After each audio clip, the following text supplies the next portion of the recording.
Okay, books out. We're going to start our main topic of the course today. We are beginning our discussion of Mashiach. Everything we've learned up to now has brought us to this point. So let's get right into it, right guys? And let's start at the beginning. Let's start with the name itself. So last class we spoke about Galut, exile, the 4 Galut. We're going to be doing a 5th Galut as well later on. But for now, let's figure out what the word Mashiach even means. Because whatever Galut is, Mashiach is going to be the answer. It's going to be the healing, the solution to that problem, and according to many commentators, every problem. Do you think you could close the door behind you, please? Thank you so much. So Mashiach, what does the word Mashiach even mean, dear friends? When we talk about the Messiah, which is not a Jewish word, Mashiach is. What are we talking about? Yeah. It means savior. Doesn't mean a savior. Is that right? I'm going to have to be really strong with this one, but not personal, because someone always says that. That is a Christian thing. This topic has been hijacked, made into its own religion. Right? Basically, this topic of Mashiach comes from our Jewish prophets. They hijacked it, kidnapped it, and used it for their own misunderstandings. It is not a savior. That's not what the word means. That's not what it means. He's going to have a big role among, we'll see when we get there, but among many things he's going to do is to bring a certain saving Yeshua to the world. But that's not what the word means, and that's not his core avodah. No, no, no, no, no. Yeah? Maybe messenger? Messenger would mean more of a shaliach, is a messenger. Will he bring a message to the world? Yeah, he will. He will bring a message to the world. But that's not what the word Mashiach actually literally means. Look at the literal translation. This word does appear in the Torah, referring to something very specific. Actually, to a specific person. I say the Torah in the 5 books of Moses, the Chamish Torah. However, the concept of Mashiach, the concept does not appear in the Torah. Neither does Olam Haba at all. And we'll give 5 reasons why that is much later. But I want to know what this word, because the word does appear in the Torah. What does it mean when it appears in the Torah? Because it can't be referring to the Messiah. Susan? Pointing? What? Like to a point? No, it doesn't mean a point either. You got close. The word sounded similar to the right answer. It doesn't mean to appoint anyone. No. No, he's going to be appointed by God.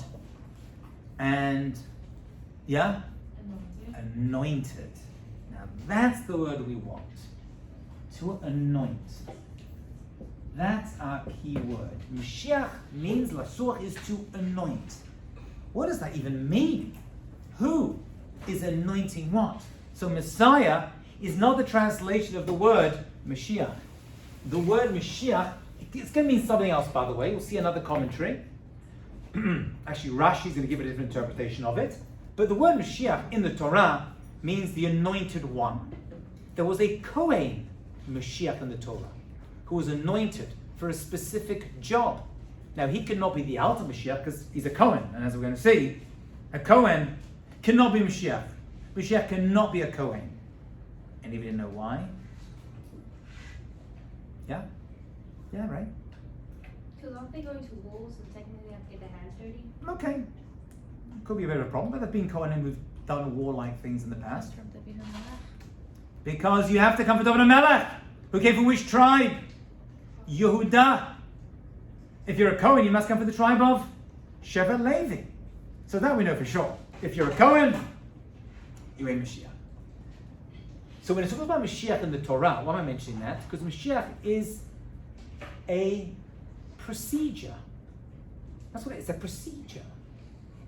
But what was it? Who is anointing what? With what? Why? And actually, when it comes to Mashiach, maybe even where? What does to anoint mean? Anyone know? Yeah? Like with oil? To pour. You're pouring. In this case, you can use anything. You're going to pour oil. What kind of oil was used to anoint? Olive oil.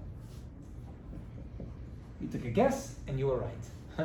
Olive oil was used to anoint.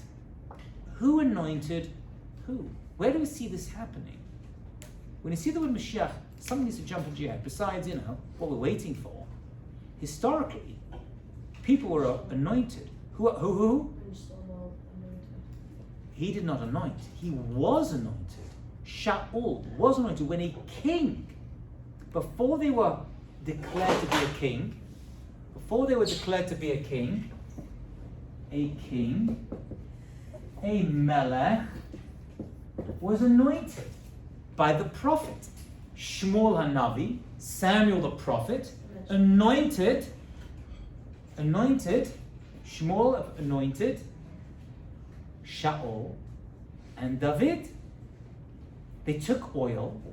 Actually, they took a little bit of oil that even Moshe Rabbeinu himself had crushed, that little bit. They added to other olive oil, and they poured it onto the head of the future king as a sign of his, in the shape of a crown actually, as a sign of his kingship that was going to come. And oil was used. Why was oil used for that process, do you think? What's special about oil? Well, it does last unless you burn it. It's pure, it's used in the menorah, but it rises to the top. And it was a sign that this person, this king, was going to rise to the top. That he's elevated. That's why olive oil was used in the menorah. Sheman, Zayit, Zach. So oil was used there too, as if to say that this person is about to be elevated among the rest of his people.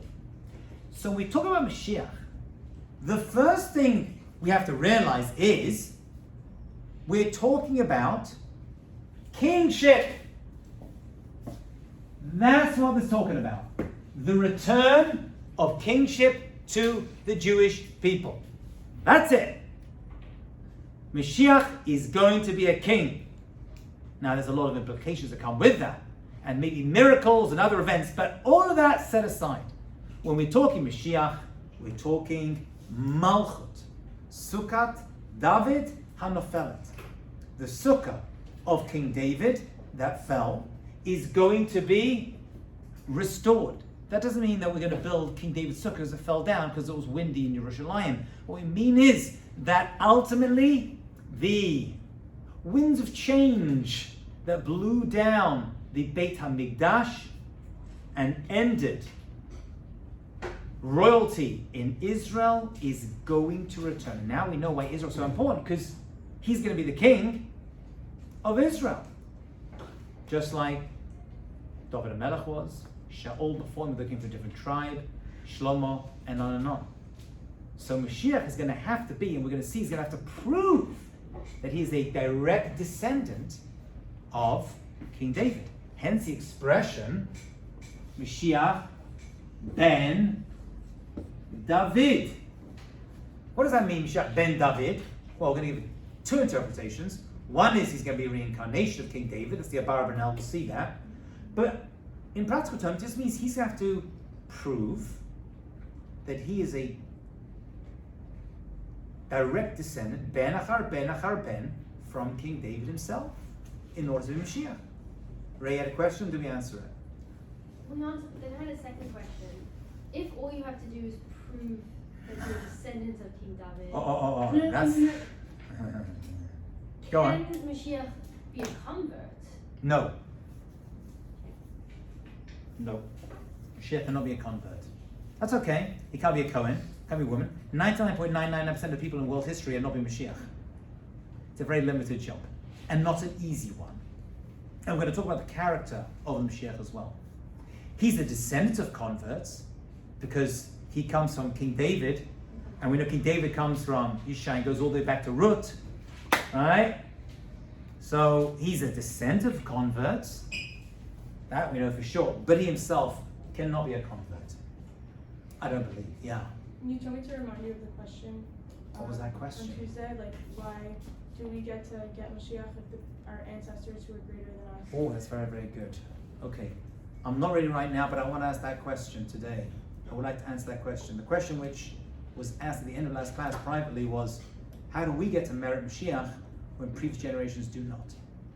Okay, stick with me. I want to answer that. It's a very, very good question. I have a nice analogy to answer that very, very good question. But let's figure out what's coming. So Mashiach ben David is coming.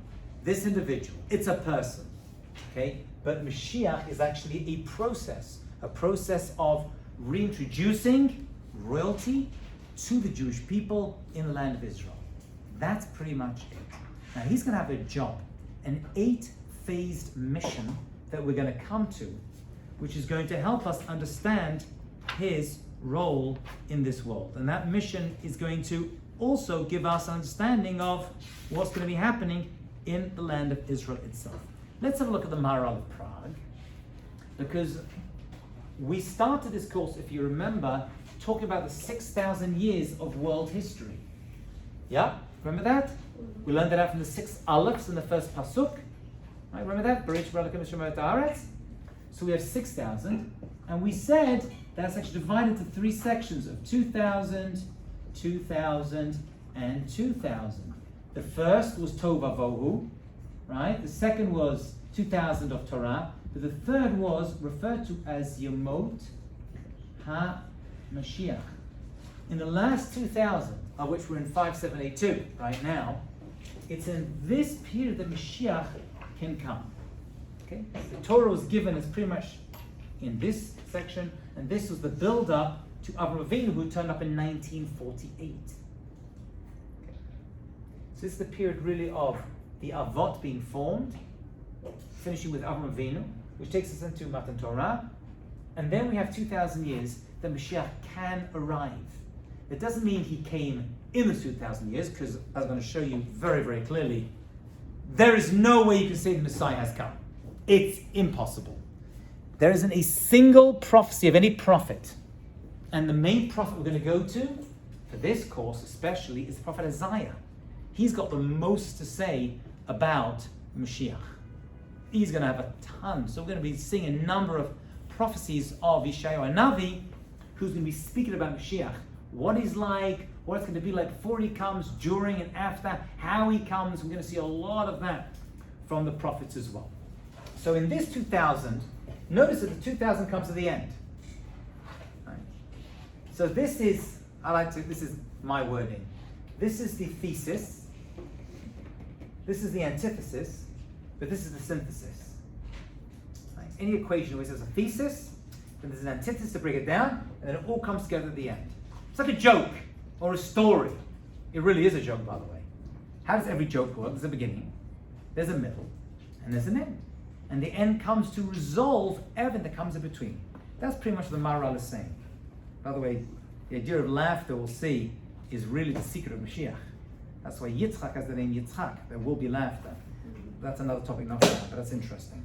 Says the Maharal of Prague, Netzach Yisrael, chapter 27, anything which happens at the end of the process is the completion, the hashlama of that process. Ulakach hazman acharon. That's why the end of time is designated as the time of Melech HaMashiach, King Mashiach, because he's going to bring the entire world to completion. Just like the final chapter of the book, or the end of the line, or the end of the song, whatever it is, always comes to complete and resolve everything that comes before, to synthesize every event in the story, or the play, or the movie, whatever it is. So too world history has a beginning, a middle, and end. The introduction, the main section, and then the completion of it. Mashiach is the ultimate. That's why Mashiach must come at the end. You can't have a punchline at the beginning. It's just not funny, right? It's not enjoyable. Says the Maharal, the entire world will be united to the point where the whole world will be complete and perfect. If the world is not complete and perfect, the Messiah has not arrived yet. And we'll be very specific when we talk about that. This is just the introduction. Therefore it is fitting that King Mashiach, Melech HaMashiach, who will complete and perfect everything, will come at the end of time, which is the most appropriate time for the completion and perfection. So now we know a little bit about his job. He's not just the kingship. He's going to complete and perfect everything that is in the world. Now, this idea of Mashiach is central to our belief. This is not a voluntary area of Jewish thought. Oh, that's good, thank you. This is one of the principles of our faith. The Rambam, we're going to see, actually we've done a whole bunch of them without you realizing, the Rambam brings down 13 principles of faith. Yud, Gimel, Ikra, and Munah. We're going to list those 13 later in the course, but for now we're at number 12 of 13. Number 12 is, you'll know this, you probably sung this at a Shabbaton, Ani ma'amin be'emunah shelema b'viat HaMashiach v'yaf al pi shit lamen, even though he tarries, even though he's not here yet, im kol zeh, even with that, achake lo b'chol yom shi'avom, I'm going to anticipate his arrival every single day. This is based, I'm sure to some degree, on the Gemara that says, one of the 6 questions a person is asked when they leave this world is Tzipiti Yeshua. Did you anticipate the arrival of the Mashiach every single day? Now we fulfill that, by the way, I guess just by saying the Sheman Esrei. Because the Sheman Esrei we're going to see, actually probably not so much in this course, is mostly about the arrival of the Mashiach and the prerequisites to it. The establishment of the Sanhedrin, getting rid of all the heretics, the building of Yerushalayim, which we're going to see are all having to predate the arrival of Mashiach, and then eventually at Tzemach David. By the way, we're going to visit the Rambam a lot when we talk about Mashiach. Anyone know why? Why the Rambam seems to be the person that we kind of like go to discuss Mashiach? Well, here's the weird thing. The Rambam is the only person that I know throughout world history who gave us Hilchot Mashiach. The laws of Mashiach appear in the Mishnah Torah. Isn't that wild? He's the only one who gave us the laws of Mashiach. And when I say laws, I mean actual halachot, how to find him, proofs that he is, what his job is. In which book of Mishnah Torah does the Rambam list the laws of Mashiach? Clues on the board. Hilchot Melachim. There's a chapter called the Laws of Kings. In the Laws of Kings, he talks about the laws of kings, as in what a king cannot do. A king is not allowed to marry more than 18 wives. A king cannot have too much gold and silver. He cannot have too many horses. There's laws of kings. And then while he's talking about it, he goes, oh, by the way, let's talk about Mashiach. Why is it about Mashiach? Oh, he's going to be the final king. Actually, it's not the final king. He's going to be the reintroduction of kingship, and his son and son after that will continue on following the line of that king of Malchus. Yeah. So when he comes, what happens to like the time of the world? It restarts? No. Continues as is. So 6,000? Now, we're going to see. We're going to see from the prophet Isaiah, chapter 60, verse 22, gives us 2 expressions. Be'ito, Achishena. Isaiah, chapter 60, verse 22. Be'ito means he's going to come in its time. The redemption he's talking about, right? In its time. This, most commentators say, mean by the 6,000. Not everyone agrees with that, but the Ramban does. And that's the maximum amount of time. That's the given time. That the world can exist as it is. But then he adds in another word. Another word that is very, very important. And is going to change the entire game and landscape of the Messianic drama. And that is, we have the ability, unlike all the other galuts we've been in, we did not have this ability. With this one we do. To expedite the arrival of the Messiah. To bring the Mashiach early. If we didn't have the ability, why are we praying for Mashiach to come? If this is the final date and that's the end of it, wait for the clock to tick and that's it. Dayenu. And yet, And yet we know there's another idea that we can do certain things. Actually, we're going to see some mitzvot specifically that have a better ability at bringing the Mashiach. Some of them you know without realizing. You've learned this before. But I'm going to package it inside the Mashiach case for you to really understand it. So the Achishena version is the earlier version. And when is that? That's up to us. All the other exiles we were in, we couldn't make an earlier stop to them. We know Jeremiah the prophet said we'll be in exile for 70 years, right? For the Paras Hamada, for Baba. So we were stuck. 70 years had to clock it. Now there was a difference of opinion when the 70 years started to when it ends. Achashverosh had his calculation, Belshazzar had his calculation before him, Mordechai had his, the rabbis, everyone had their own calculations. But there was 70 years, like it or live it. You're stuck. Here we have an early get out, Achishena. Now that may be a good thing, and it probably will be a good thing because we want the redemption to come early. How the redemption happens, that we're going to see is up for grabs. There's different versions in the prophets of how the final redemption is going to occur.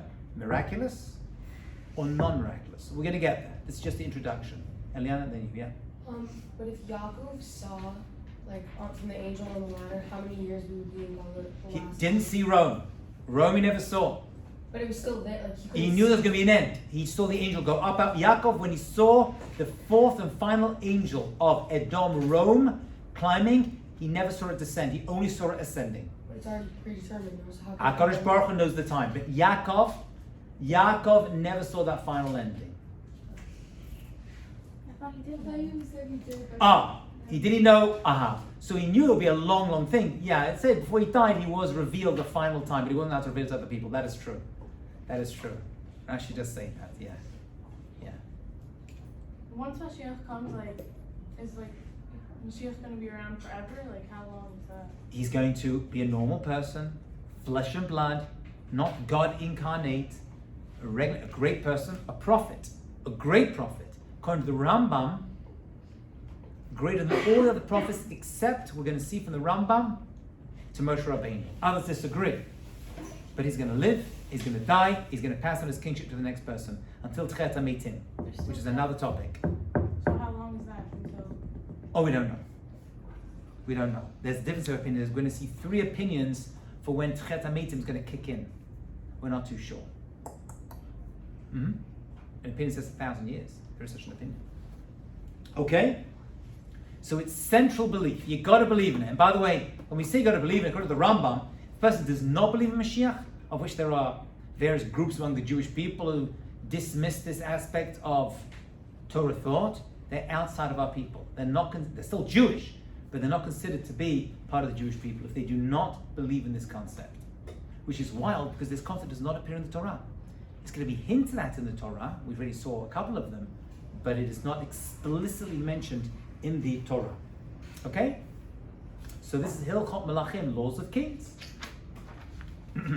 Let's have a look at the words of the Rambam. And he says, okay, and this is his commentary to the Mishnah in Sanhedrin. By the way, a lot of the ideas of Mashiach and predictions and quotes from the prophets appear in Sanhedrin. I don't know why that would be. Why Sanhedrin is the Talmudic tractate? Because the Sanhedrin are the one who's going to eventually verify that he's the Mashiach. And the Sanhedrin is going to reappear. Right? And there's going to be prophets among them. So we're going to need the Sanhedrin is going to have to turn up again to finally verify that he's Mashiach. This is not going to happen overnight. There's a process happening over here. It's taking time. Just like a flower has to come from the bud, which has to come from the stalk and the seed. So too, this is going to take time. And that analogy I've used specifically. V'shiamin, says the Rambam. You have to believe. Mashiach will be better and greater and more honorable than all the kings. Sheol Mi'olam has ever come before. Kafim Mashin Nibu Alav. Kol Nevi'im, just like all the prophets have predicted, Min Moshe Rabbeinu, from Moshe Rabbeinu, Alav Shalom, Ad Malachi, from the first of the official prophets, Moshe Rabbeinu. And there was prophecy before Moshe Rabbeinu, but official one, which is the Torah. Right? That's the first time we see prophecy written into scriptures. And Malachi, until the last of the prophets. By the way, the words of Malachi are going to be very, very important, because Malachi is going to be the final word we have on Mashiach. By the way, the prophets that we have in script, there were many prophets. The Gemara says in Megillah there were like 1,000,000 prophets. Every street corner had a prophet. There were schools of prophecy. But the ones that we have in Tanakh that were canonized were kept because they have something to say about Mashiach's arrival. Otherwise, what do you need them for? Right? Doesn't make sense. If they just came and spoke about something's happening next week, which many prophets did, or a month or a year, once the prophecy's done, that's it. Shalom al Yisrael. The fact that these prophets we still have in Tanakh, in scriptures, are still there, my dear friends, must be because they have something to say about Mashiach's arrival. Are we clear? Maybe not only Mashiach's arrival, but definitely including Mashiach's arrival. Does that make sense? So every word of the prophet that we have now, because there were many, many more, have something very important to say. Okay?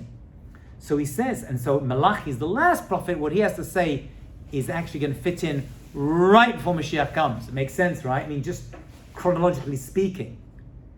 Right? And there's only 3 chapters over there. Okay? And actually we're seeing right now the last prediction of Malachi, about today. Anyway, because we are Erev Mashiach. One who doubts this, says the Rambam, Umi shistapek ba, or nitme'et atzla, or they don't appreciate his greatness, or deny what is written in our Torah, right? They are, he says, denying the entire Torah. Because they're giving up on the prophecy of Moshe Rabbeinu, the prophecy of Bilam, who gave us some words about Mashiach as well, prophecy in Nitzavim, right? And all the commentaries over there. So once you deny the arrival of Mashiach and you don't really appreciate this idea, right, then you're kind of giving up on the rest of the Torah as well. It's part of a package deal. Yeah? And he even says in the laws of Melachim, laws of Kings, chapter 11, verse 1, V'kol mi she'enu ma'amin bo, or mi she'enu mechake leviyato. If you don't believe it and you're not anticipating his arrival, lo b'shan neviim bilvad u'kofer, you're going against not just all the prophets who spoke about it, ela b'torah Moshe Rabbeinu, you're actually outside the Jewish people. And but we're going to see that's a big statement. That means the mitzvah of v'ahavta l'recha kamocha does not apply to that individual. Now, we're talking about an individual, just to be clear, who knows what they're talking about. They know Torah, right? So your average Joe goes, I know what Mashiach is. Yeah, you also don't know, what the bracha on an apple is. You know what I'm saying? We're talking about people who, right, not tinok shenishba, not children who grew up with no understanding pretty much of anything Jewish. We're not talking about them. And of course, Other people like that who exist. what? Like who really know the Torah. Nowadays, there used to be, not many, who really know, and they go against, and they kofar against Torah. Not that they do averot sins. They believe it and they become apostates. Today, not so many. Not so many. There were many such individuals in history. There were many of them, yeah. Okay. The 15th bracha of the Sheman Esrei is where we repeat this. And we say, this will look familiar to you, Et semach David avdacha. May you speedily cause the offspring, tatzmiach, to flourish. Actually, tatzmiach means to blossom. This is one of a few analogies we're going to see to describe Mashiach. Why do you think this would be? What is this agricultural wording that Chazal gave to Mashiach? Why do they give this agricultural analogy? They're going to give other ones too. They're going to give pregnancy analogies. They're going to give night and day. But we're going to see that this is a constant theme that comes with Mashiach, this agricultural reality. Anybody? It's a very strong motion. Matzmiach keren Yeshua. Yeah. It has to do with Israel. It could have something to do with Israel. Yeah, very, very nice. Israel is going to flourish, actually. That's actually one of the proofs that Mashiach is about to arrive, and we'll see why, the blooming of the land of Israel. I've thought of that. Very nice. Very, very nice, yeah. Well, I think the basic idea is that, there's a couple of things. First of all, it takes time. It takes time. Seed goes in the ground, seed rots. You think it's all going to die. It looks terrible, and it's going to be very, very challenging before Mashiach comes, physically and we'll see spiritually as well. The whole breakdown of the family unit is predicted in the Mishnah, as we'll see about it, right? The as a predecessor for the arrival of Mashiach. And then what happens? You turn away next to you, there's a flower. It comes a blossom, and boom, there's a flower all of a sudden. You're like, wow. That's what it's going to be like. Nothing. Suddenly, bang, it all turns around. Yeah. V'nahafachu. Yeah. It could also be that we have to cultivate it and then just around there. There is a cultivation that we need to do. We have to be, I think that's also very good. We have to be worthy of the arrival of Mashiach. Or we have to be doing so badly that if Mashiach doesn't come, we're going to be lost completely. Yeah? This actually is pretty much what happened in Mitzrayim. We were meant to be in Mitzrayim for how many years? Was Avraham Avinu told? 400 years. How long were we there for? 210. So they say, calculate from the birth of Yitzchak. It ends up being 400. But in the end, we were there for 110 years. Why? The Haggadah tells us that had Hashem not gone in himself, and brought us out, we'd still be there. We would never have got out. We don't want that kind of redemption. And that's why only 20% of the Jewish people left Egypt.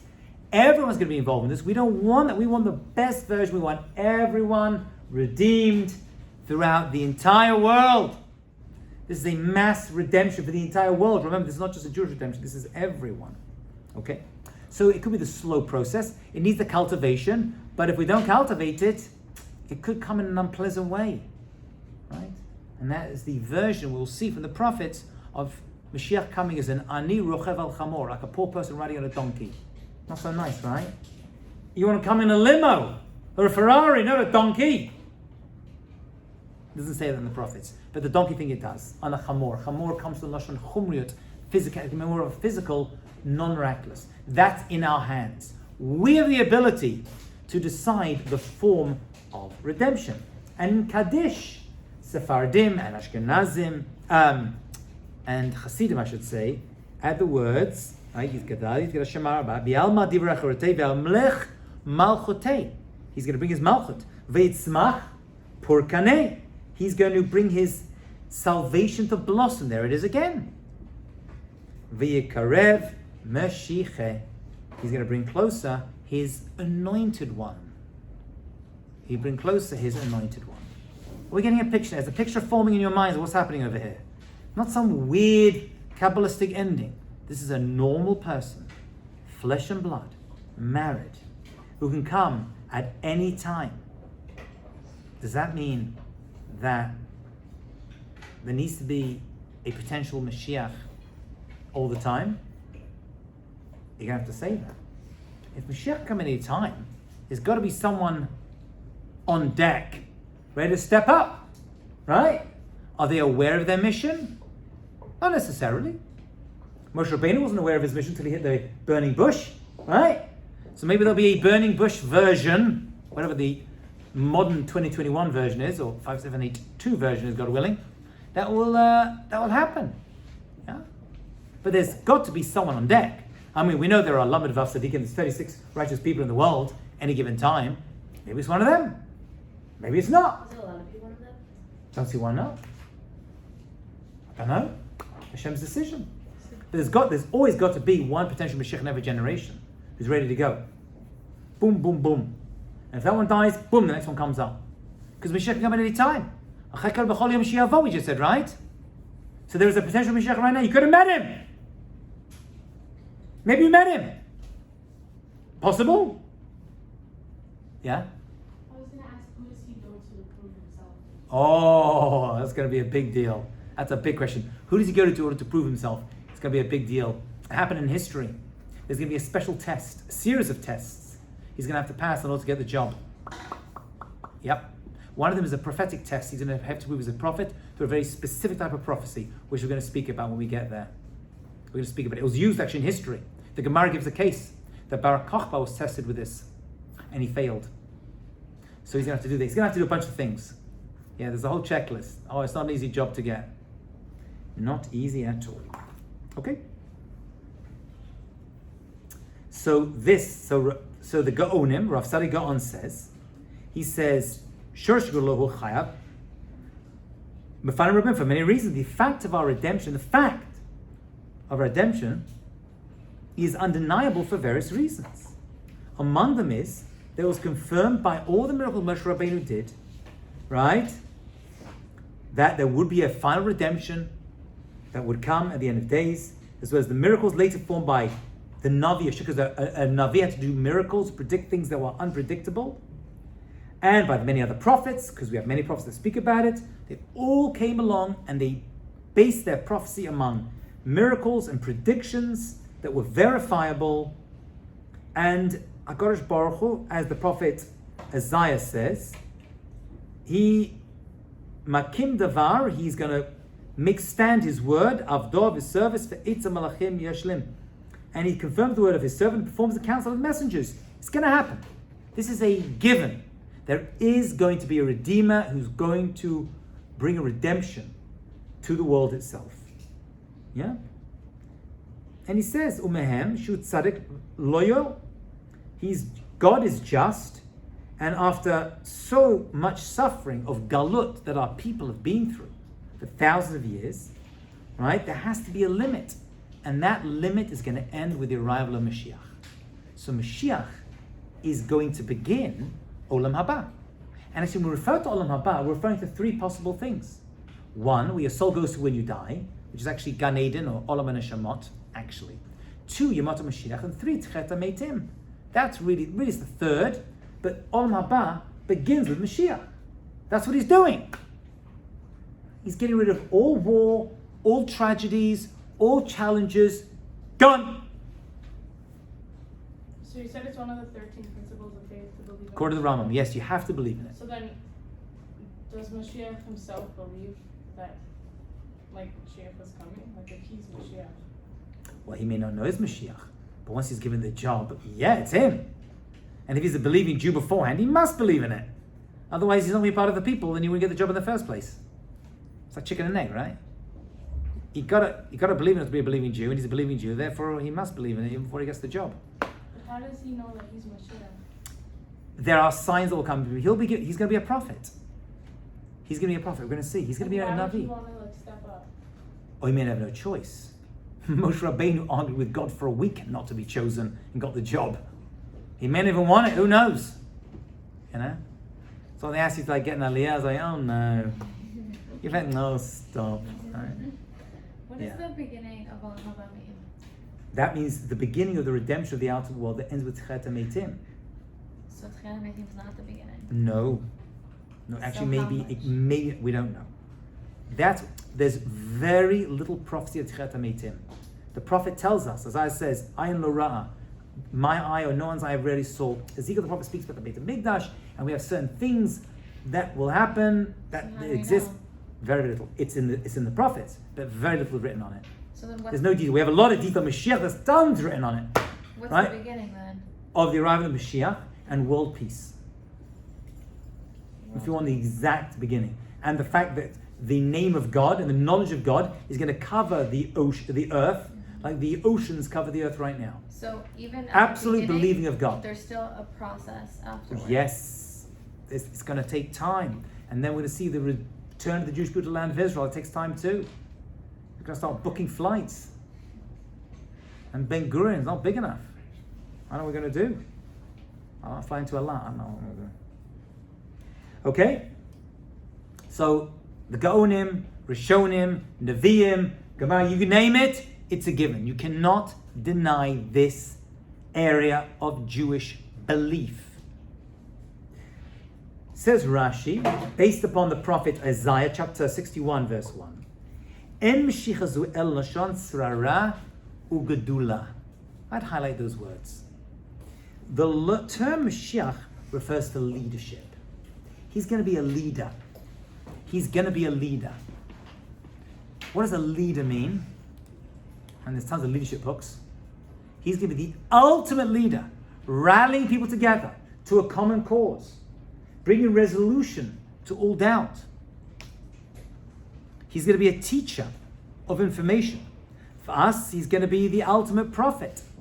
Again, Rambam says, we'll see Karov Moshe Rabbeinu, close to Moshe Rabbeinu. Others say, no, he'll be even greater than Moshe Rabbeinu. The Rambam can't say that he's going to be as good as Moshe Rabbeinu because there's another principle of faith that Moshe Rabbeinu is the greatest prophet that ever lived. So he can't supersede that, can he? And Moshe Rabbeinu's prophecy is the Torah. And Mashiach cannot get rid of the Torah. There's 2 books that will exist after Mashiach comes. 2 Torah books. What are they? The Torah and anyone else know? A very famous Rambam. What's the other book? Because all the other books we're not going to need. The rest of the Navi we're going to get rid of. Because they're just going to predict about the Rav and Mashiach. Once he's here, we don't need them anymore.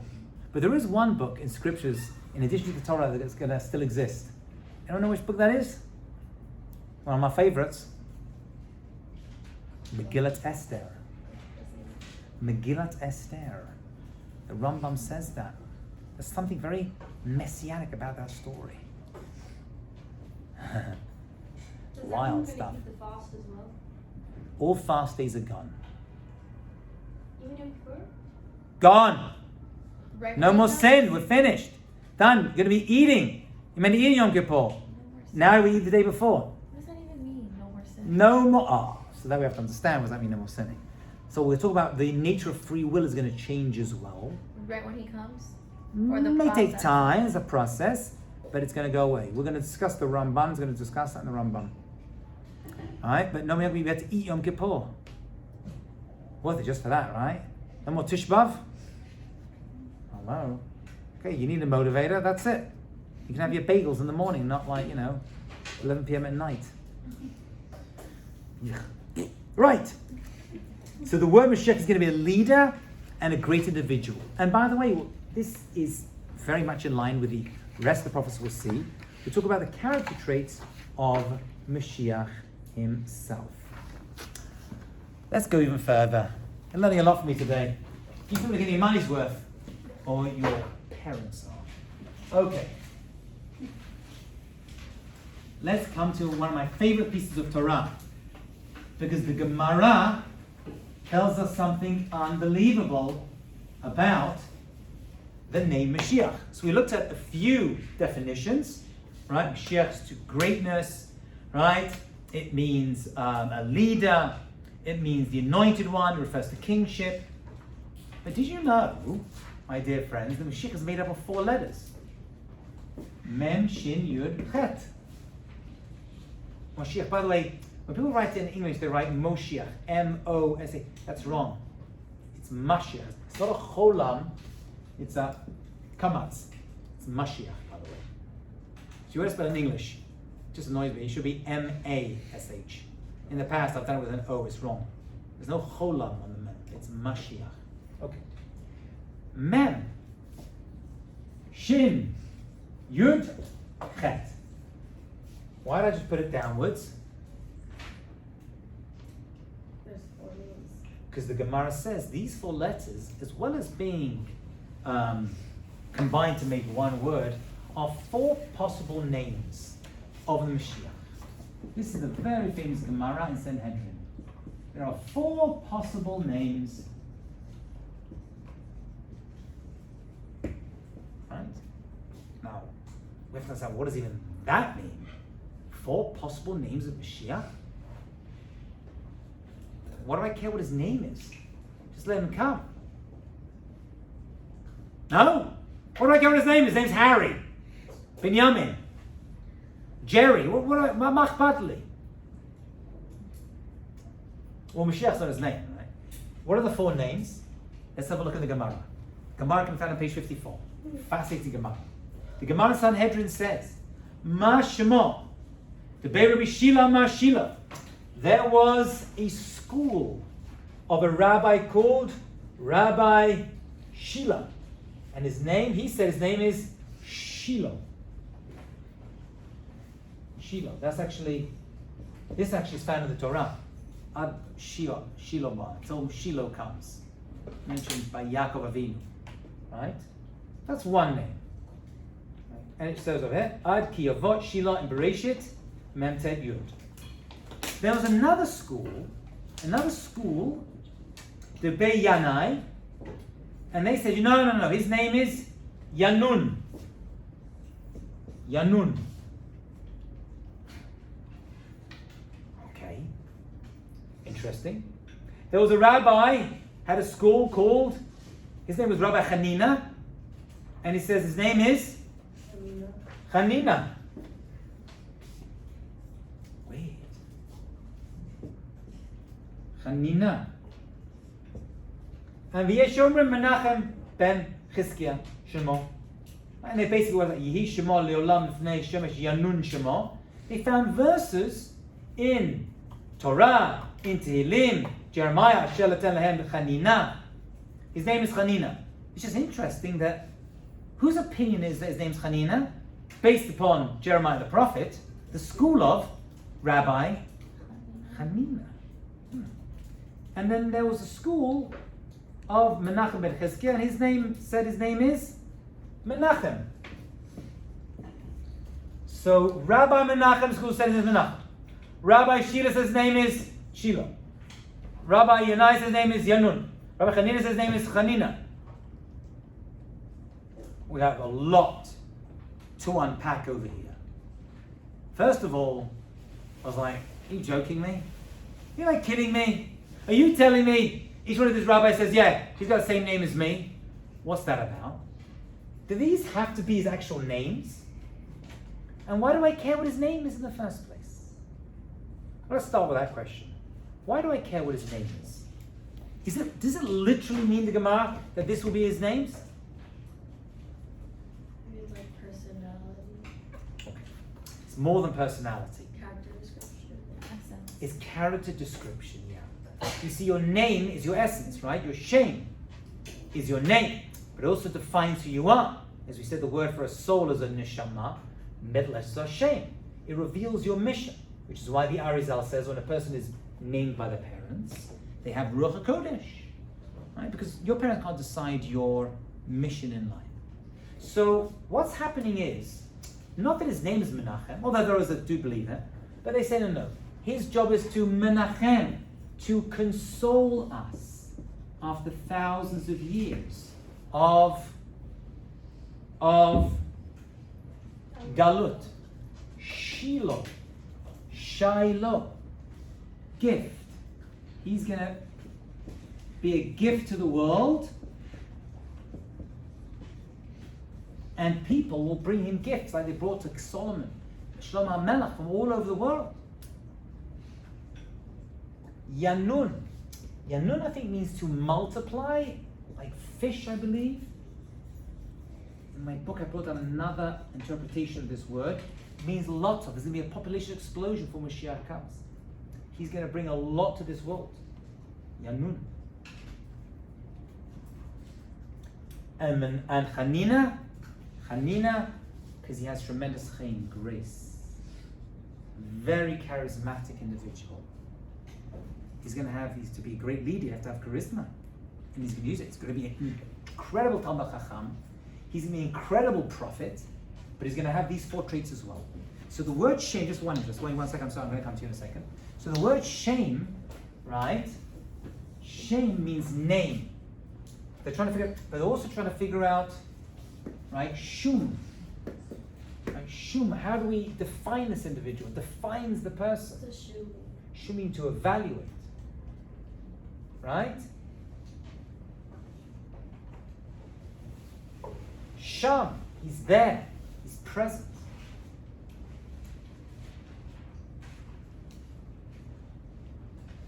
Is that why people think Rabbi Menachem was Mashiach? That's another discussion often now. He was an incredibly great individual. But his name doesn't appear in these four. But most people say this is not the actual literal names. It's describing him and the time that he arrives in. One last question we have to figure out. And that is, why these rabbis, and the Maharal asked this question in your textbooks that you got, which you should be reading through. I asked this question, and the Maharal answers it. Let's see if you can figure it out yourselves. The clue is Megillat Esther. Why does each school have a rabbi with the same name?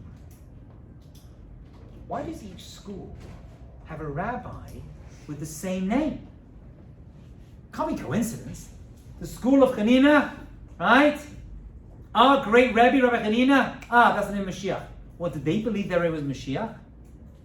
Not necessarily. So what was going on? What's happening over here?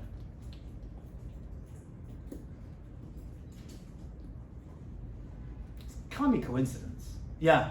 Maybe it's like other way around. Like maybe those rabbis like have those names after their like character traits.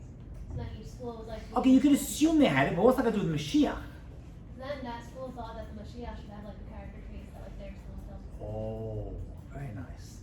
You flipped it very nicely, Julia. Very, very nicely said. So the Maral says, when Mashiach comes, he's the Mashiach for everyone in the entire world, but every single type of Jew. Everyone's going to have to look and be like, that's Mashiach. He's the ultimate prophet, right? Second to Moshe Rabbeinu. So everyone's going to see their own derech in this person. Like, what we say as kids. You ever say as kids, when Mashiach be Sfari, Ashkenazi, right? What kind of yarmulke is he going to be wearing? It's going to be very much like Megillat Esther. What do we know about Esther? Nothing. Everyone said she's up. She had to keep her identity anonymous because she needs to be accepted by everyone. And if they found out she was Jewish, they probably would have killed her. Right? So everyone sees their own Rebbe in the redemption. This is my derech. He's going to end up encapsulating everyone. This is a little snapshot of it. I believe that's what the Maharal says. Everyone's going to be like, just like everyone looked at Esther and said, she's my queen. Everyone's going to look at Mashiach, that's my king. Oh, by the way, another comparison is because Esther takes time for the redemption to happen.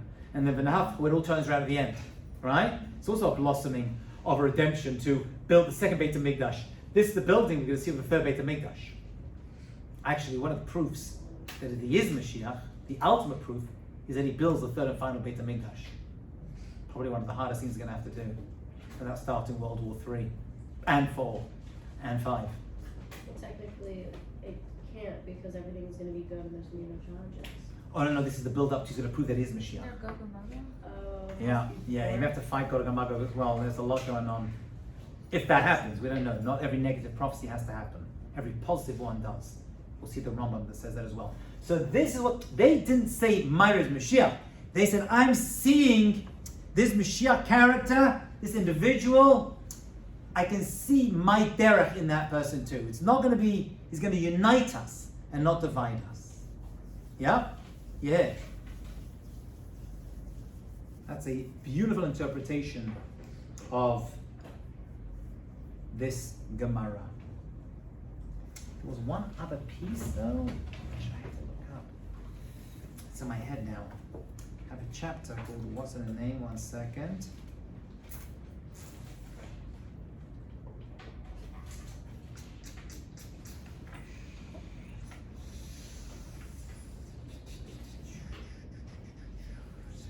History. I have to look it up. I'm going to look it up for you. There was another understanding of shame. Oh, got it. There's one other name that is referred to in the Gemara. There's a conversation between two of the Rabbanim in the Gemara, and one of them said, when is Bar Nafli coming? Bar Nafli is referred to. Bar means son, Nafli of the Nofel, the fallen one. Because why did you call him Bar Nafli? Why did you get that name? So he says because he is the descendant of King David from where we saw the collapse of royalty, but he's going to come and rebuild at Sukkah David Hanofalet, right? The builder of King David's Sukkah, referring to Beit HaMikdash. Why is that Beit HaMikdash referred to as a Sukkah? Because it falls down quick, but you can pick it up quickly as well. So one of the signs Mashiach is going to build it like that. Okay, there are opinions that say it's going to come down miraculously from the sky, but not necessarily. Could be going to have to get a bunch of, workers to build it brick by brick. That's all good. Whatever it takes. So Bar Nafli is another name the Gemara used to describe Mashiach. He's the descendant of the one Beit HaMikdash fell, but he's going to come and he's going to rebuild that third and final Beit HaMikdash which will not be destroyed ever again. Did I answer? Did you ask that question? I did. I was just gonna ask about Menachem. Yes. Yeah. Yeah. Okay, so there have been times in history, very, very great people may have had the potential to become Mashiach, but once a person dies, they can't be Mashiach. No, I was just asking if that was like part of the reason why people felt like that. It may help, but that's not the case. I mean, he was an extreme, who am I to say, incredible. I mean, if there's any candidate, while he was alive, it was him. He really he laid the groundwork. Yeah. Can you repeat what Barnafli means? Barnafli means the son of the one that fell. It's a reference to David HaMelech, I think. The Gemara seems to insinuate, and he's going to be the one who comes along and lifts it up again. Barnafli. Yeah. Okay. Yeah. Do you explain why you brought up the sukkah part of the Beit HaMikdash? Because they refer to the rebuilding as a sukkah. King David's sukkah fell down. That's reference to because sukkahs, when it's windy, fall down quickly, but they're rebuilt quickly. So it's a sign that it fell down, but it could be reconstructed. So that's what Bar Nafli is gonna do? So Bar Nafli's job is the one who's going to fix that which fell. Yeah, it's another name. They refer to him as Bar Nafli. Just the Gemara saw it talks about his name, so I just added it as another name. Good? By the way, does prophecy arrive before, during, or after Mashiach's arrival? Does prophecy arrive before, during, or after? During. Before? How'd you know before? Yes. Well, we definitely know that Eliyahu Navi is going to announce his arrival, right? Eliyahu Hanavi, Elijah the prophet, right? Last name prophet, middle name the, right? We know that he's going to have that job. And by the way, it's not just Mashiach. The prophet is going to tell us that everyone is going to have prophecy. It's going to be mass prophecy for everyone. Scan your elderly, right? And your children, the prophet tells us very clearly. We'll see that prophecy inside. Is that how we'll know that that's Mashiach? It's going to help, I think. I think it's going to help. It arrives beforehand. It arrives before. Prophecy will arrive before. Well, Eliyahu Navi will be the first one, and then it's going to spread to everyone else. But in order to have that, you're going to have to be in Israel. And you're going to have mostly Jewish people living in Israel too. One of the conditions of prophecy. Yeah? I'm not sure if there's a good definite answer for this, but all this stuff that's going on is going to happen like here for like the physical people that are here. Yeah. What about the next one? Tchiat HaMeitim, they'll come back and enjoy. The dead will come back at Tchiat HaMeitim and meet Mashiach. And by the way, it's everyone. We're going to see when we get to Olam Haba, I mean in the book, not Avraham, Yitzchak, Yaakov, they're all coming back. Torah promised that they would get to have the land. So they're going to have to come back at some point, and that's one of the proofs of Tchiat HaMeitim. Does this happen like After. When, we don't know. There's different opinions when Tchiat HaMeitim actually kicks in. So everyone has a different experience when Mashiach comes. Like if you were here. Now we're going to see not only that, we're going to see different opinions of the Gemara. There were some rabbis who would be like, make sure, please, I'm not allowed when Mashiach comes. The travails, the chevle Mashiach are going to be so bad that I don't want to be there before Mashiach comes. Some say, let me just catch a glimpse of him. Let me just be in the shadow of a donkey's saddle just to catch a glimpse. We see two extreme versions of people's opinion, of the Amoraim's opinion as to when Mashiach comes. Right? The Chevle Mashiach, which we'll talk about, see what they could be. They could be physical, some of the Second World War, but the Holocaust. But some say spiritual challenges before Mashiach comes are going to be terrible.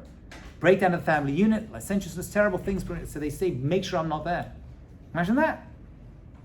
Rabbi says that. He says, I don't want to be alive when Mashiach comes. Wow. That's a big statement, isn't it?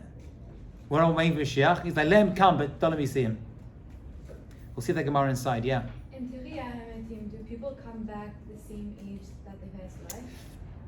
I don't know the answer to that question. I've read some sources on it. We'll get to Tchiat HaMeitim, we'll look at a couple of sources. Some say yeah. Some say at their prime. We'll see.